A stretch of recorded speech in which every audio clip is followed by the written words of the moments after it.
All right, guys, I want to give you 5 reasons why I will never quit or cheat on the carnivore diet. So, before I get into that, I just want to point out that there's been some really annoying clickbaity videos by some fellow carnivores that talk about how they cheated on their diet and they added in some special treat and how you should do it too.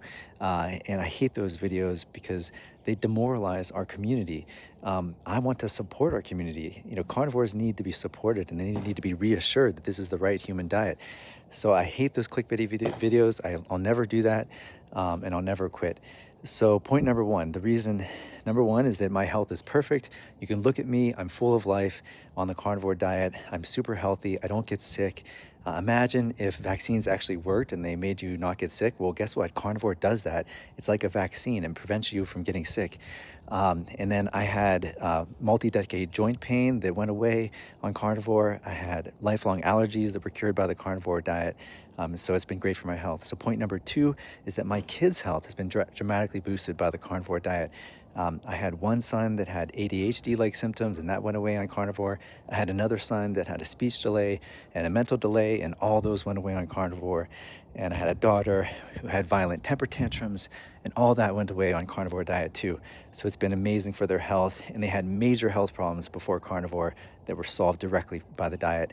All right, point number three is that I strive really hard to be a carnivore activist, which means I'm trying my best to lead a political movement to try to spread carnivore to the rest of the country and, of course, other countries as well, with your help, of course. And so, if I'm going to try to do that, I have to be a role model. People would say, like, oh, he's not real if I cheated on the carnivore diet. So, if I'm going to try to lead a movement, then I'm going to have to be strict. And then, furthermore, I lead a family as well, and I have to be a role model for the rest of my family. So if I'm going to lead my family and lead my kids to health, then I have to set a good example for them. So it's not just about you. This is a crucial point, okay? If you're a carnivore, you are a role model for the rest of the world. Everyone is going to look to you for how to eat healthy. All right, point number four is that I am a scientist and I understand the science of plant defense chemicals. Plants do not want you to eat them. And so they have evolved defense chemicals that are inherently toxic to animals like us. So, just be aware that the plant toxins are at the center of the chronic disease epidemic. And I understand the science behind that, although you don't need to be a scientist to understand it. It's just common sense. Plants do not want you to eat them because they're living organisms. And then finally, number five, the most important point is that we are at war.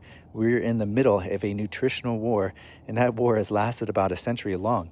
So you have to eat carnivore because our enemies do not want you to be healthy, and they have spread propaganda against the carnivore diet because of that.